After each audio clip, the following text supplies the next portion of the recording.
This is where I started, and that is where I am today. And I'm going to share with you the 3 key sets of mobility drills that have most dramatically improved my overhead mobility, and importantly can all be completed in less than 20 minutes. Now, I'm a regular guy with far from perfect form, still on my lifting and mobility journey.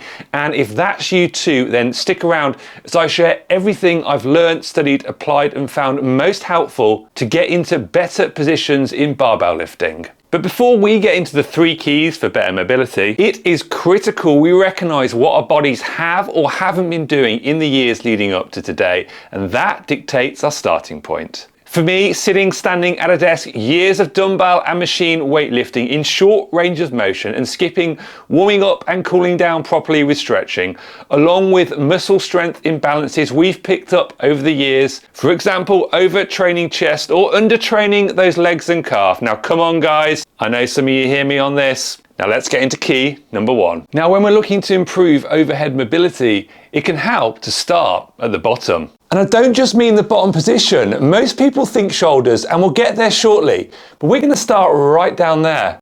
Restricted ankle mobility has a knock-on effect right the way through the body, particularly in the overhead squat position, and we can improve that with these simple drills. We need to begin by establishing your current ankle end range of motion, and to do this, measure a hand width distance away from the wall, then ensuring your knee doesn't cave, try to extend your leg over your big toe to touch the wall.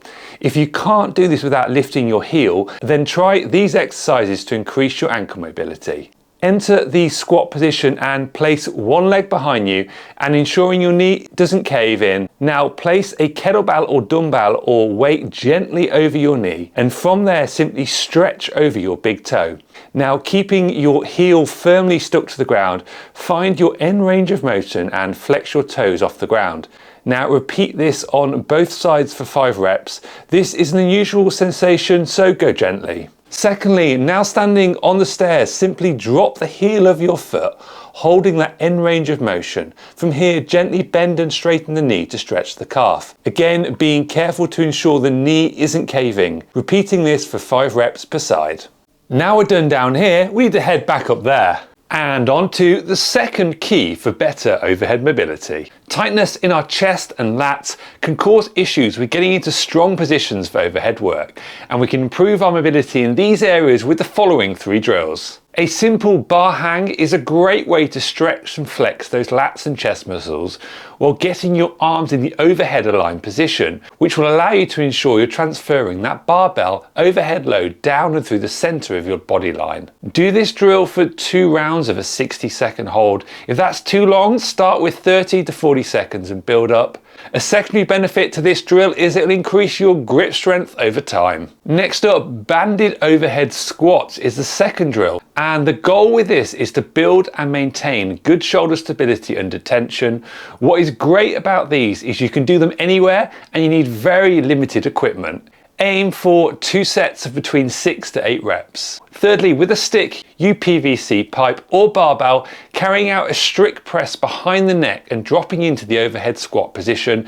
This is a great drill for increasing the time spent in the overhead position and central alignment of that load through the body. If ankle mobility is restricting the depth you can get into in the squat, then do elevate the heels of your feet as needed to help you enter a stronger, deeper bottom position. For this drill, repeat for 3 sets of 10 reps.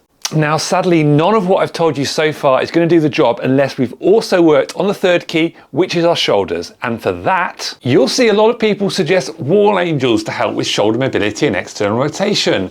But there's a problem with these. You can see right now, they require you to be able to place your lower back flat against the wall without rounding. And for many of us, it's just not possible when we start. So instead, we're heading back to the floor. So a great place to start is floor angels instead. Lying on the floor makes it easier to maintain a neutral flat lower spine in contact with the floor while still gaining all the benefits of increased shoulder mobility.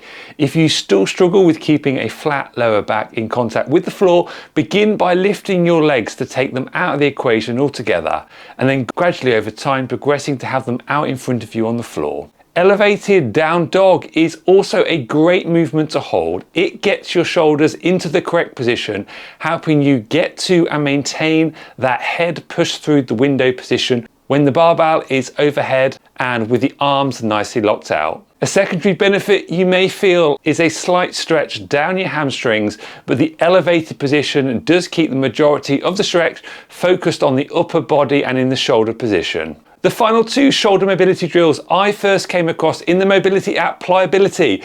I regularly use the routines in this app, and if you'd like a free 7-day trial to try it yourself, do use the link in the video description and check out the review of the app for more information. Child's pose is subtly different to puppy dog. For child's pose, we want to be sitting back on our feet, reaching out with our arms into the overhead barbell position, and then resting our forehead if we can on the floor. If you need it, do use a prop to rest your forehead on. For puppy dog, we want to reposition ourselves with our hips up and sat over our knees, then reaching forward and gently feeling the stretch along our back and into our shoulders. Aim to passively hold each of these for at least 2 minutes. So there we have it. That is the 3 keys to total overhead mobility in under 20 minutes. But of course, all of what I've shared only works if you've also got good hip and hamstring mobility. And if you need to work on those, check out these videos next.